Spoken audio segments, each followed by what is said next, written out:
زارون سے کیا کہتی؟ اس کی اپنی حالت بہت خراب تھی، بس اللہ سے دعائیں ہی کر سکتی تھیں سو کر رہی تھیں، مگر بعض دعائیں بعض اوقات عرش سے ٹکرا کر واپس بھی آ جاتی ہیں۔ شاید وہ بھی ایسا ہی وقت تھا۔ 3 گھنٹے کے جان لیوا انتظار کے بعد آپریشن تھیٹر کا دروازہ کھلا تھا اور ڈاکٹر باہر آئے تھے، مگر ان کے چہرے پہ کوئی ایسے خوش کن تاثرات نہیں تھے۔ زارون کا دل انہیں دیکھ کر بے اختیار دھڑکا تھا۔ ڈاکٹر صاحب، میری بیٹی کیسی ہے اب؟ ابراہیم حیدر فوراً ہی ان کے پاس پہنچے تھے۔ گولی تو ہم نے نکال دی ہے، مگر چونکہ خون بہت بہہ گیا ہے اس لیے مریض کی حالت بہت خراب ہے، اور دوسرا یہ کہ گولی جس جگہ لگی ہے اس سے دل کو کافی نقصان پہنچا ہے، جس سے خون کی ترسیل میں کافی رکاوٹ ہو رہی ہے۔ آپ دعا کریں، اگلے 24 گھنٹے بہت اہم ہیں۔ ڈاکٹر نے ان کے کندھے پہ ہاتھ رکھ کر انہیں حوصلہ دینے کے ساتھ ساتھ پوری بات وضاحت سے انہیں بتا دی تھی تاکہ وہ ہر قسم کی صورتحال کے لیے تیار رہیں۔ یا اللہ رحم، میری بچی۔ آمنہ ڈاکٹر کی بات سن کر بالکل ہی ڈھہ گئی تھیں۔ ان کی آنکھوں سے آنسو رواں دواں تھے۔ ابراہیم حیدر تھکے تھکے انداز میں ان کے پاس ہی بیٹھ گئے تھے۔ یہ کیا ہو گیا تھا؟ ان کے گھر کو، ان کے بچوں کو کس کی نظر لگ گئی تھی کہ آن کی آن میں سب بدل کے رہ گیا تھا؟ زارون پاس ہی بالکل سن سا بیٹھا تھا۔ اس کے اندر احساس جرم بڑھتا جا رہا تھا۔ 24 گھنٹے 24 صدیاں بن کر گزرنے والے تھے، اور ساتھ ہی یہ خیال کسی آسیب کی طرح ان کا سایہ کیے ہوئے تھا کہ 24 گھنٹے کے بعد کچھ بھی ہو سکتا ہے۔ اس وقت ان تینوں کے پاس ایک دوسرے کو تسلی دینے کے لیے بھی الفاظ نہیں تھے اور نہ ہی ہمت۔ گھڑی کی سوئیاں جیسے اس لمحے ایک جگہ رک گئی تھیں، ان کی دھڑکنوں کی طرح۔ اگلی صبح زاریہ کو ICU میں شفٹ کر دیا گیا تھا۔ ڈاکٹرز کے مطابق وہ ابھی بھی مکمل طور پہ خطرے سے باہر نہیں تھی، اس لیے اسے ابھی بھی انڈر آبزرویشن رکھا گیا تھا۔ سینے میں گولی جس اینگل سے لگی تھی اس سے دل کے ایک حصے کو کافی نقصان پہنچا تھا اور بلڈ سرکولیشن میں پرابلم ہو رہی تھی۔ ڈاکٹرز اپنی پوری کوشش کر رہے تھے۔ صالحہ بھی صبح ہوتے ہی راحم اور نگین کو ساتھ لے کر ہاسپٹل آ پہنچی تھیں، اور سامنے بینچ کے کنارے پہ بیٹھے زارون کو دیکھ کر ان کا دل پھٹنے لگا تھا۔ اس نے کوٹ اتار کر سائڈ پہ رکھا ہوا تھا اور اندر اس کی اسکائی بلو شرٹ خون آلودہ تھی۔ کل جب وہ تیار ہو کر اپنے کمرے سے نکلا تھا تو کس قدر شاندار لگ رہا تھا۔ عام روٹین میں وہ کم ہی سوٹ وغیرہ پہنتا تھا، کبھی کبھار بس خاص موقعوں پر، مگر آج وہ پہلی بار اس طرح سے کسی ڈنر پہ جا رہا تھا، سو تیاری بھی اسی حساب سے کی تھی۔ انہوں نے کتنی ہی بار اس کی نظر اتاری تھی اور اس پر پڑھ پڑھ کر پھونکا تھا۔ وہ ہنستا رہا تھا۔ اس کے نین نقش ماں سے مشابہ تھے، خاص کر چاکلیٹی آنکھیں اور کھڑی ناک، رنگ روپ اور قد کاٹ باپ سے لیا تھا۔ وہ ایک خوبرو جوان تھا، حساس اور محبت بھرا دل رکھنے والا، اور ماں کے لیے تو سب اولاد ہی خوبصورت ہوتی ہے، پھر چاہے وہ کسی کی بھی ہو، اور اس وقت ان کا زخمی دل دیکھ کر ان کا دل پھٹ کر رہ گیا تھا۔ اس کی ابرو سے بہتا خون اب جم کر سیاہی مائل نظر آنے لگا تھا اور جبڑے پہ پڑا نیل اب سیاہ ہو چکا تھا۔ زونی میری جان، یہ کیا حالت بنا رکھی ہے؟ وہ بے ساختہ ہی اس کے قریب جا بیٹھی تھیں۔ زارون نے چونک کر ان کی طرف دیکھا، اجنبی سی نگاہوں سے، جیسے پہچاننے کی کوشش کر رہا ہو۔ امی؟ چند لمحوں بعد اس کے لبوں سے سسکاری سی نکلی تھی۔ ماں کو سامنے دیکھ کر اس کی آنکھیں بڑھ آئی تھیں۔ امی؟ امی وہ کل رات، وہ سمجھا وہ بے خبر ہے۔ وہ سوکھے گلے سے بے ربط سے بولا تھا۔ انہیں بتانے کی کوشش کی تھی، میں جانتی ہوں میری جان، تم خود کو سنبھالو، سب ٹھیک ہو جائے گا، کچھ نہیں ہوگا زاریہ کو، میرا یقین کرو، اللہ پہ بھروسہ رکھو میرے بچے۔ انہوں نے اس کا چہرہ دونوں ہاتھوں میں تھام کر اسے پرسکون کرنے کی کوشش کی تھی۔ امی وہ زاریہ، وہ بہت تکلیف میں ہے امی، پلیز آپ دعا کریں اسے کچھ نہ ہو، ورنہ میں ساری زندگی خود کو معاف نہیں کر پاؤں گا۔ امی پلیز آپ دعا کریں نا۔ وہ کانپتی انگلی سے ICU کی طرف اشارہ کرتا کہہ رہا تھا۔ اس لمحے کیا کچھ نہیں تھا اس کے لہجے میں۔ انہوں نے حیرانگی سے اسے دیکھا تھا۔ دکھ، تکلیف، احساس، جرم، یہ ان کے بچے کس آزمائش میں پڑ گئے تھے؟ ان پہ کیا کچھ نہ گزر گیا تھا؟ یہ سوچ ہی ان کے وجود پہ کپ کپی طاری کر دیتی تھی۔ اسی لمحے ابراہیم حیدر بہن کو بازو سے تھامے چلے آئے تھے۔ ڈاکٹرز نے ان کو 2 منٹ کے لیے زاریہ سے ملنے کی اجازت دی تھی، اور وہ بھی اس لیے کہ صرف دیکھ سکتے ہیں، نہ چھو سکتے ہیں، نہ بول سکتے ہیں۔ آمنہ نڈھال سی آ کر صالحہ کے برابر بینچ پر گر سی گئی تھیں۔ جوان بیٹی کا لمحہ لمحہ موت کے قریب ہوتا وجود بھلا کون ماں دیکھ کر برداشت کر سکتی ہے؟ ابراہیم صاحب الگ دیوار سے ٹیک لگائے پریشان حال نڈھال سے کھڑے تھے۔ اب کیسی ہے زاریہ؟ کچھ بہتری آئی؟ صالحہ نے دونوں کی طرف دیکھ کر پوچھا تھا۔ زارون نے بھی منتظر نگاہوں سے ان کی طرف دیکھا۔ اس میں تو اتنی بھی ہمت نہیں تھی کہ وہ جا کر دور سے ہی اسے دیکھ لیتا۔ وہ جانتا تھا کہ وہ نہیں دیکھ پائے گا۔ ہنستی مسکراتی شرارتیں کرتی لڑتی جھگڑتی زاریہ کو اس طرح سے موت کے دہانے پہ کھڑا وہ دیکھ ہی نہیں سکتا تھا۔ بھابھی، میری بچی مر رہی ہے، میرے ہاتھوں سے پھسل رہی ہے، میں کیا کروں میرے اللہ؟ یہ تو نے مجھے کیسی آزمائش میں ڈال دیا ہے؟ میں اس کے باپ کو کیا منہ دکھاؤں گی کہ میں اس کی بیٹی کی حفاظت نہیں کر سکی؟ میں کیا کروں میرے مالک؟ اب تو ہی کوئی معجزہ کر دے، ایک ماں پہ اپنا کرم کر دے، اسے زندگی بخش دے میرے اللہ۔ پوری طرح غم زدہ آمنہ بھیگی آواز میں بولی تھی۔ ان کا دل پھٹ رہا تھا، کلیجہ منہ کو آ رہا تھا۔ ایک اکلوتی بیٹی زاریہ، اور اس حالت میں وہ تھی کہ کبھی بھی کچھ بھی ہو سکتا تھا۔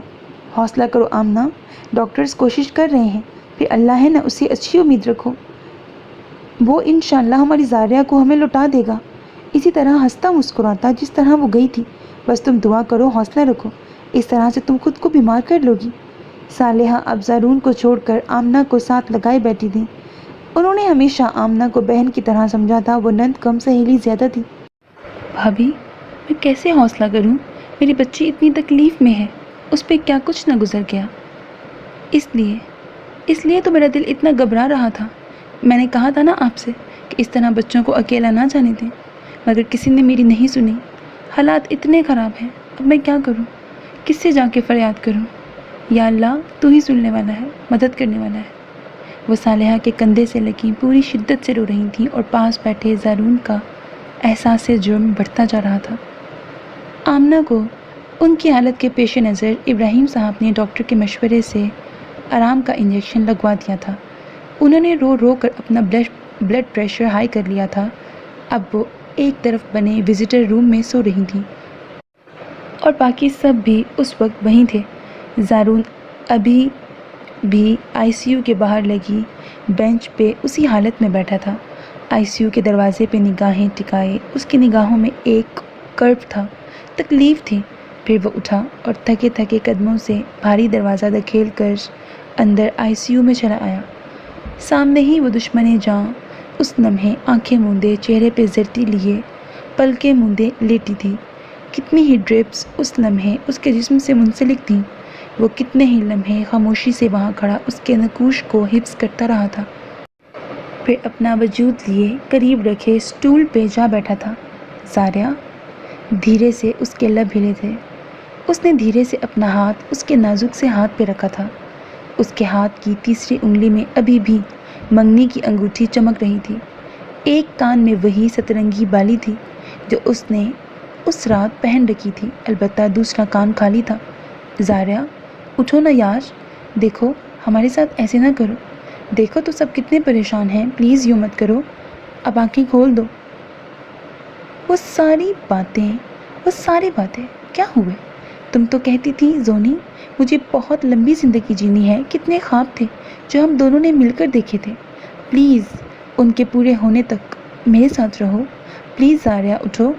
دیکھو تم تو کہتی تھی کہ زونی میں ایسے ہی ہمیشہ تمہارے کان کھاتی رہوں گی، ایسے ہی لڑتی رہوں گی، اب دیکھو کل سے تمہاری آواز سننے کو ترس گئے ہیں ہم، امی، بابا، پھپھو، راہم، نگین سب بہت پریشان ہیں، ہم نہیں رہ سکتے یار تمہارے بنا، پلیز ایسے مت کرو۔ اور میں کیا کروں گا تمہارے بنا؟ میں تو ایک قدم نہیں چل پاؤں گا، میں کس سے باتیں کروں گا، کس سے اپنے دل کی باتیں کروں گا؟ زاریہ اٹھو نا۔ زارون کو اپنے حلق میں نمکین گولا سا محسوس ہوا تھا۔ اس کی آنکھوں کے سامنے پھر سے دھند چھانے لگی تھی۔ اسی لمحے اسے لگا کہ اس کے ہاتھ کے نیچے دبے زاریہ کے ہاتھ میں حرکت ہوئی ہے، اور لمبی پلکیں بھی لرز رہی تھیں۔ زاریہ، اس نے بے قراری سے پکارا تھا۔ وہ سٹول سے اٹھ کھڑا ہوا تھا۔ زارون کو لگا اس وقت اس کی سانسیں قدرے تیز چلنے لگی تھیں۔ وہ اس کا ہاتھ چھوڑ کر فوراً باہر کو بھاگا تھا، اور جب ڈاکٹرز کو لے کر واپس اندر آیا تو زاریہ کی سانس بے حد تیز چل رہی تھی اور اس کے وجود کو جھٹکے سے لگ رہے تھے۔ آپ پلیز باہر جائیں۔ نرس نے اسے باہر نکال دیا تھا۔ اس کا دل قطعی نہیں چاہ رہا تھا کہ وہ یہاں سے باہر جائے۔ اس نے کتنے ہی بار مڑ کر دیکھا تھا۔ زارون کا دل اس لمحے بے حد تیز دھڑک رہا تھا۔ اس کا وجود ٹھنڈا پڑنے لگا تھا۔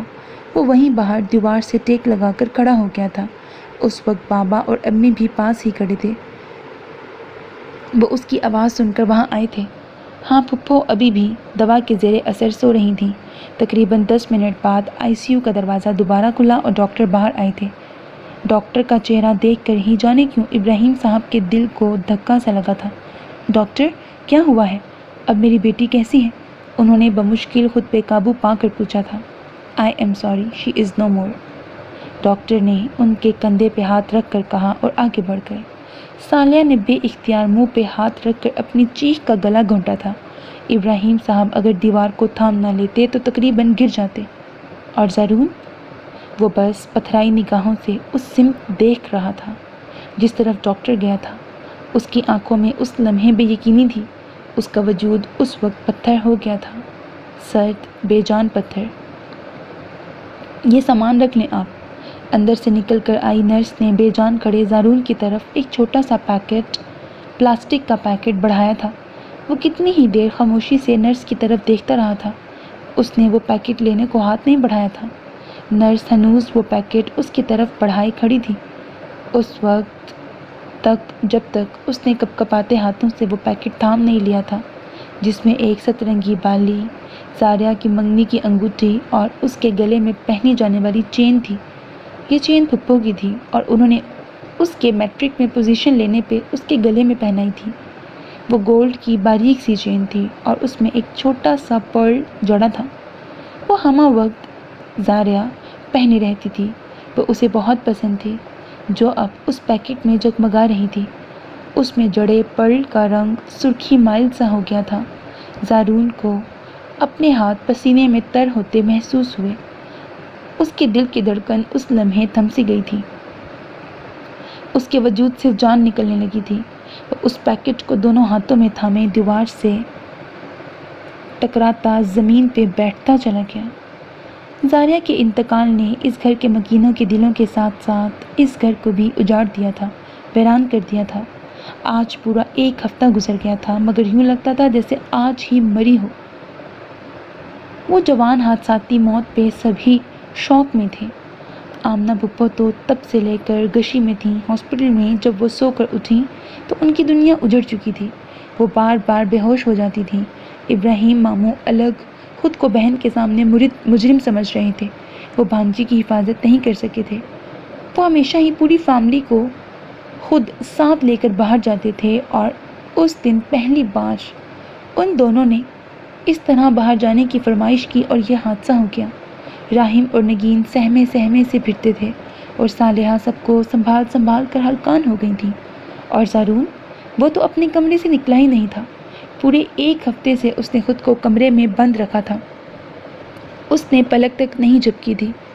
اسے ابھی تک سمجھ نہیں آ رہا تھا کہ ان کے ساتھ ہوا کیا تھا۔ ایسے اس طرح سے اچانک یہ سب کیسے ہو گیا تھا؟ وہ اس کی سالگرہ کا دن تھا اور اگلا دن اس کی موت کا بن گیا تھا۔ اس کی نگاہوں سے وہ مناظر ہٹتے ہی نہیں تھے۔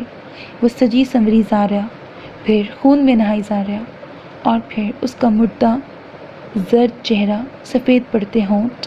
وہ آنکھیں بند کرتا تھا تو جیسے کوئی فلم سی اس کی آنکھوں کے سامنے چل جاتی تھی۔ وہ بے چین ہو کر آنکھیں کھول دیتا تھا۔ جیسے جیسے دن گزرتے جا رہے تھے اس کا احساس جرم بڑھتا جا رہا تھا۔ وہ تو ڈاکو تھے، لوٹنے آئے تھے، ان کا تو کام ہی یہی تھا۔ وہ جب اپنی جان ہتھیلی پر رکھ کر نکلتے تھے تو بھلا دوسروں کی جان ان کے لیے کیا اہمیت رکھے گی؟ انہیں کیا احساس ہوگا کہ اگلا اپنے سگوں کے لیے کتنا قیمتی ہے؟ مگر وہ کیوں جذبات میں آ گیا تھا؟ وہ خود پہ کیوں قابو نہیں رکھ پایا تھا؟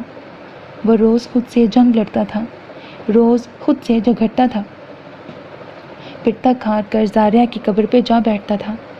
اس نے اپنے ہاتھوں سے اسے قبر میں اتارا تھا، خود اس پر مٹی ڈالی تھی۔ اسے کیوں کر چین ملتا؟ وہ خود بھی تو کم عمر تھا، زاریہ سے صرف چند ماہ بڑا۔ 22 سال عمر ہی کیا ہوتی ہے جس میں وہ اتنا کچھ جھیل آیا تھا۔ وہ اندر سے بے حد ڈرا ہوا، بہت سہما ہوا تھا۔ اسے لگتا تھا کہ سب اس کی غلطی ہے، اس کا قصور ہے۔ اسے لگنے والی گولی زاریہ کو لگ گئی تھی۔ وہ خود کو زاریہ کی موت کا ذمہ دار سمجھتا تھا۔ اب پتہ نہیں اس کا قصور تھا یا نہیں، مگر وہ خود کو قصوروار سمجھ رہا تھا۔ وہ اس کے ساتھ تھی، اس کی ذمہ داری تھی، اس کی حفاظت اس کا فرض تھا۔ اس کا دل و دماغ اس بات کو سمجھنے، قبول کرنے کو تیار ہی نہیں تھا کہ یہ محض ایک حادثہ تھا، کسی کے ساتھ بھی ہو سکتا تھا، اور اسے یوں ہی ہونا تھا، ایسے ہی لکھا تھا۔ اگر یہ نہیں تو کچھ اور ہوتا، کوئی اور آسیب، کوئی اور سبب، کوئی اور حادثہ ہوتا، مگر زاریہ کی عمر اتنی ہی تھی۔ اس کی موت لکھی تھی سو وہ ہو گئی، مگر اس کے دل کو کسی طور قرار نہ تھا۔ وہ تو جیسے دنیا تیاگ بیٹھا تھا۔ ابراہیم صاحب اور صالحہ کئی دنوں سے زارون کی روٹین دیکھ رہے تھے اور از حد پریشان تھے۔ جانے والی جا چکی تھی، مگر انہیں اب زارون کی دیوانگی سے خوف آنے لگا تھا۔ اس نے یونیورسٹی جانا چھوڑ دیا تھا، حالانکہ اس کا لاسٹ سیمسٹر تھا، مگر اسے کوئی پرواہ نہیں تھی۔ دوست احباب سب چھوڑ دیے تھے، نہ کھاتا تھا نہ پیتا تھا، عجیب سا حلیہ بنا رکھا تھا۔ اس کی دائیں ابرو پہ چوٹ کا نشان ابھی بھی تھا۔ وہ سارا دن بس زاریہ کی قبر پہ بیٹھا رہتا تھا، اور صالحہ کا دل جوان بیٹے کی ایسی حالت دیکھ کر ہولتا رہتا تھا۔ ابراہیم صاحب نے اسے کئی بار سمجھانے کی کوشش کی، مگر وہ سنتے ہی ہتے سے اکھڑ جاتا تھا۔ وہ اب بھی اس حادثے کا ذمہ دار خود کو ہی سمجھتا تھا۔ انہیں ڈر تھا کہ اگر یہ سب یوں ہی چلتا رہا تو وہ کہیں خودکشی یا خود کو کوئی نقصان نہ پہنچا لے۔ جوان بھانجی کو کھونے کے بعد اب ان میں جوان بیٹے کو کھونے کی ہمت نہیں تھی، سو انہوں نے بیگم کے مشورے سے ایک فیصلہ لیا تھا، زارون کو یہاں سے دور بھیجنے کا فیصلہ، اور سنجیدگی سے، بہت خاموشی کے ساتھ اس پہ عمل درآمد بھی شروع کر دیا تھا، مگر اس طرح سے کہ زارون کو اس سارے معاملے کی کوئی خبر نہ تھی، اور ویسے بھی اسے کئی دنوں سے اپنے ارد گرد کی کوئی خبر ہی نہیں تھی۔ وہ صبح گھر سے نکلتا تھا اور رات گئے گھر آتا تھا، اور پورا دن وہ کہاں گزارتا تھا وہ اچھی طرح جانتے تھے، اور وہ اسے خود کو اس طرح تباہ کرتے نہیں دیکھ سکتے تھے۔ زارون یہاں بیٹھو، مجھے تم سے کچھ بات کرنی ہے۔ اس رات وہ گھر آیا تو بابا لاؤنج میں ہی اس کا انتظار کر رہے تھے۔ وہ اپنے کمرے میں جانے لگا تو انہوں نے اسے آواز دے کر روک لیا۔ جی بابا۔ وہ مدھم چال چلتا ان کے سامنے جا بیٹھا تھا۔ اس کے کپڑوں پہ جا بجا مٹی لگی تھی، بڑی ہوئی شیب، بگڑے بال، سرخ آنکھیں، اور ان کے گرد بڑے ہلکے کمزور جسم۔ وہ کہیں سے بھی پرانے والا زارون نہیں لگ رہا تھا۔ احساس سے جرم اسے اندر ہی اندر کھا رہا تھا۔ بابا کا اسے اس حال میں دیکھ کر دل کٹ سا گیا۔ انہوں نے خاموشی سے ایک لفافہ اس کے سامنے ٹیبل پہ رکھ دیا تھا۔ یہ کیا ہے بابا؟ اس نے بنا ہاتھ لگائے حیرانگی سے سوال پوچھا۔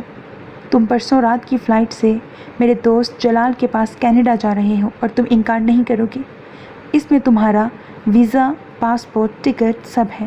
تمہارا لاسٹ سیمسٹر میں نے یہاں سے ٹرانسفر کر دیا ہے، اور وہاں جلال نے اپنی یونی میں تمہارا ایڈمیشن کروا دیا ہے، جہاں وہ خود پروفیسر ہیں۔ میں یہاں سے کہیں نہیں جاؤں گا بابا۔ آپ میرے پوچھے بغیر میرے ساتھ ایسا کیسے کر سکتے ہیں؟ میں یہی رہوں گا، کہیں نہیں جاؤں گا، اور آپ نے میرے ساتھ زبردستی کی تو میں یہ گھر چھوڑ کے چلا جاؤں گا، یا خود کو کچھ کر لوں گا۔ وہ بے انتہا غصے اور جذبات سے کہتا اٹھ کھڑا ہوا تھا۔ وہ آج کل یوں ہی ہر بات پہ اپنا ٹیمپر لوز کر دیا کرتا تھا، اور ابراہیم صاحب کو اچھی طرح اندازہ تھا کہ اگر وہ اسے یہاں سے دور نہیں بھیجیں گے تو اس کا اگلا قدم یہ ہو سکتا ہے، کیونکہ وہ دن بدن دیوانگی کی طرف بڑھ رہا تھا۔ زارون میری جان، یہاں بیٹھو اور میری بات سنو، انہوں نے بجائے غصے میں آنے کے نرم لب و لہجے میں کہا، اور بازو سے پکڑ کر اسے اپنے قریب بٹھا کر اس کے کندھے کے گرد اپنا بازو پھیلا لیا تھا۔ اس وقت غصہ اور جذبات معاملے کو بگاڑ سکتے تھے۔ دیکھو بیٹا، جو ہوا وہ محض ایک حادثہ تھا، اسے یوں ہی ہونا تھا۔ تم خود کو قصوروار نہ سمجھو۔ تمہاری جگہ اگر کوئی بھی ہوتا نا تو وہ وہی کرتا جو تم نے کیا، مگر میرے بچے، اب تمہارا یہ حال، یہ رویہ ہمیں دکھی کر رہا ہے، ہمارا دل چیر دیتا ہے۔ اپنی ماں کا سوچو، میرا سوچو۔ تم ہمارے بڑے بیٹے ہو، ہمارا سرمایہ۔ ہم کیسے اپنے سرمائے کو اس طرح سے لٹتا ہوا دیکھ سکتے ہیں؟ تم گھر چھوڑ دو گے، خودکشی کر لو گے تو کیا ہوگا؟ کیا زاریہ لوٹ آئے گی؟ نہیں نا۔ تو میری جان، اپنے بوڑھے باپ کے بارے میں سوچو۔ میں نے بیٹی کھو دی ہے، اب جوان بیٹے کو کھونے کا حوصلہ یہ بوڑھے کندھے نہیں اٹھا سکتے ہیں۔ اگر تم نے یہی سب کرنا ہے نا تو پہلے مجھے اور اپنی ماں کو قبر میں اتار دو، پھر جو دل چاہے وہ کرو۔ بابا پلیز ایسا نہ کہیں، آپ جیسا کہیں گے میں وہی کروں گا، مگر پلیز ایسی باتیں نہ کریں۔ اس نے بے ساختہ ہی ان کے دونوں ہاتھ تھام کر آنکھوں سے لگا لیے تھے۔ وہ تو اتنے دنوں سے بس اپنے ہی غم میں لگا تھا، وہ تو یہ سمجھ رہا تھا کہ صرف اسے ہی دکھ ہے، اسے ہی تکلیف ہے، باقی سب کو تو وہ بھلائے بیٹھا تھا۔ بابا نے اس کی پیشانی چوم کر اسے خود میں سمو لیا تھا۔ زارون کے کتنے ہی آنسو اس لمحے بابا کے شفیق کندھے میں جذب ہو گئے تھے، اور کمرے کے دروازے پہ کھڑی صالحہ نے یہ منظر دیکھ کر ایک آسودگی، ایک اطمینان سا محسوس کیا تھا۔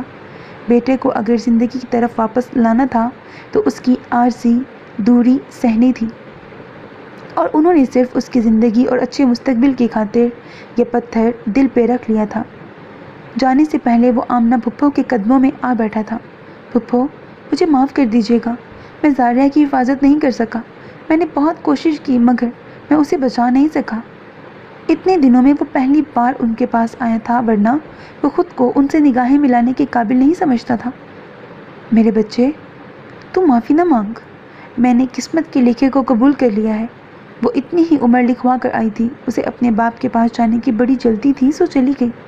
صدا کی جلد باز تھی نا، بس تو اپنا خیال رکھنا۔ انہوں نے اس کی پیشانی چوم کر اسے خود سے لگا لیا تھا۔ سسکتی ہوئی آمنہ پھپھو کے سینے سے لگے زارون نے بمشکل فیصلہ کیا تھا۔ پھپھو، موت اگر اتنی سہل اور آسان ہے تو دعا کریں کہ مجھے بھی آ جائے۔ مجھے اس کے بغیر کچھ اچھا نہیں لگتا ہے، میں اسے دور بھی نہیں جانا چاہتا ہوں، لیکن اگر یہاں رہا تو شاید پاگل ہو جاؤں گا۔ جس رات اس کی کینیڈا کی فلائٹ تھی، وہ کتنے ہی دیر زاریہ کے سرہانے بیٹھا رہا تھا۔ اس کا اگر بس چلتا تو وہ یوں ہی ساری زندگی گزار دیتا، وہ گزار بھی سکتا تھا، مگر اس سے جڑے کچھ لوگ تھے، کچھ رشتے تھے جو اس پہ حق رکھتے تھے، اور ان کی خاطر اسے جینا تھا، آگے بڑھنا تھا۔ گو کہ بہت مشکل تھا، مگر دل پہ جبر کرنا تھا۔ فی امان اللہ۔ اس نے دھندلائی آنکھوں سے مٹی پہ ہاتھ پھیرا تھا اور بوجھل دل سے وہاں سے اٹھ آیا تھا۔ اس رات زارون حیدر کینیڈا فلائٹ کر گیا تھا۔ پروفیسر جلال ابراہیم حیدر کے پرانے دوستوں میں سے تھے۔ عرصہ ہوا فیملی کے ساتھ کینیڈا شفٹ کر گئے تھے اور وہیں یونیورسٹی میں پروفیسر تھے۔ ان کی رہائش یونیورسٹی کی کالونی میں ہی تھی، جہاں وہ اپنی بیگم اور بچوں کے ساتھ رہائش پذیر تھے۔ ان کے 3 بچے تھے۔ بڑی بیٹی کی شادی ہو چکی تھی، وہ پاکستان میں رہتی تھی، جو چھوٹی بیٹی یونیورسٹی میں پڑھ رہی تھی، اور سب سے چھوٹا بیٹا ابھی ہائی اسکول میں تھا۔ زارون کی حالت نے ابراہیم حیدر کو بہت پریشان کر دیا تھا۔ بہت سوچ بچار کے بعد انہیں ایک یہی حل سمجھ آیا تھا کہ اسے یہاں سے دور بھیج دیا جائے۔ ہو سکتا ہے کہ وہ سنبھل جائے، لیکن یہاں آ کر بھی اس کا یہی حال تھا۔ وہ فی الحال پروفیسر جلال کے گھر میں ہی رہ رہا تھا۔ اس کی حالت کے پیش نظر جلال انکل نے اسے ابھی ہاسٹل نہیں بھیجا تھا۔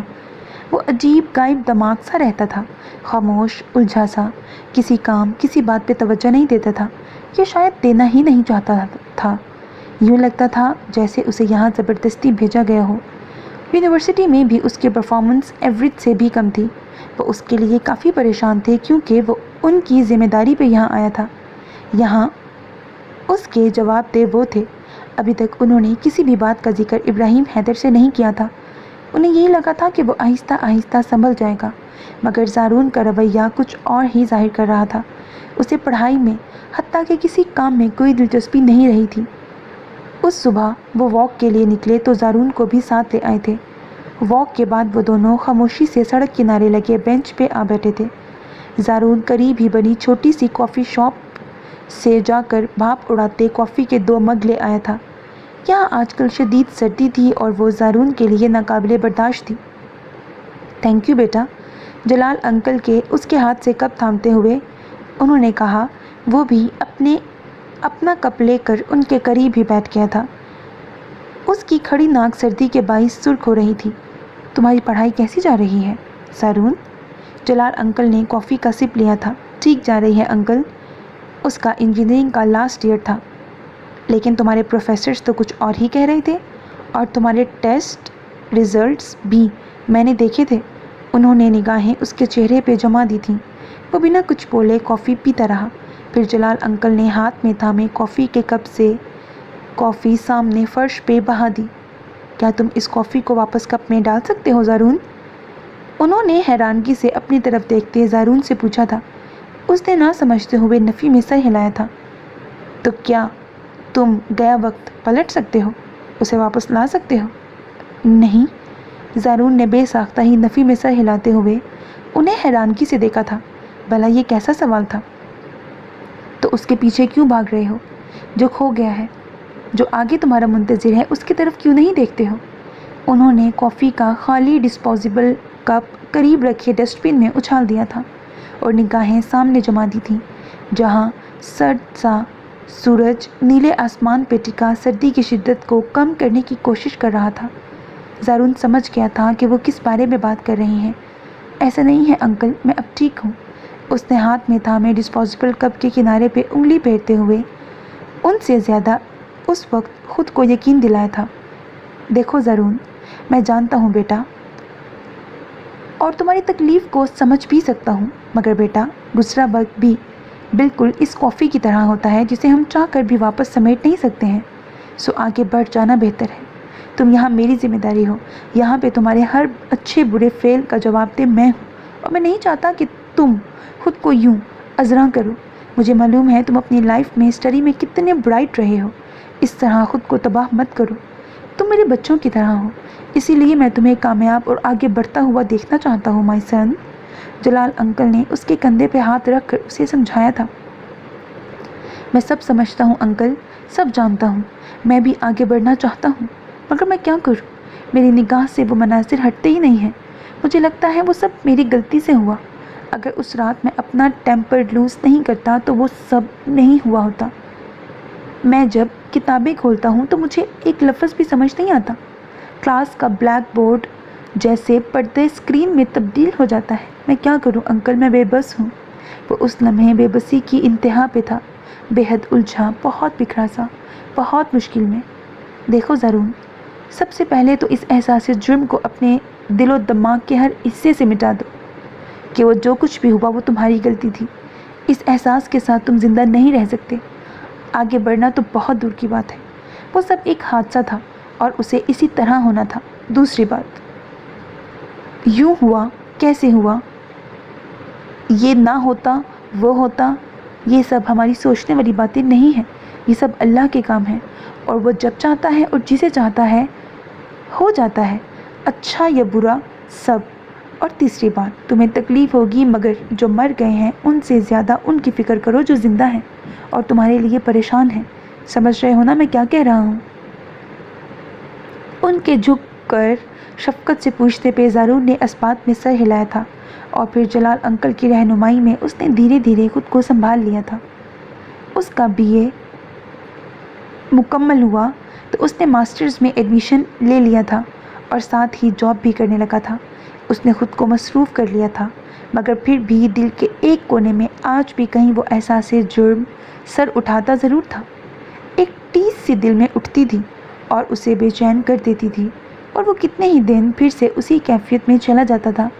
ایسے ہی بھیگے دنوں میں اسے آمنہ پپو کی ڈیتھ کی خبر ملی، اور یہ زاریہ کے انتقال کے محض 1 سال بعد کی بات تھی، مگر وہ نہیں جا پایا تھا کیونکہ ان دنوں اس کے ماسٹرز کے ایگزامز ہو رہے تھے۔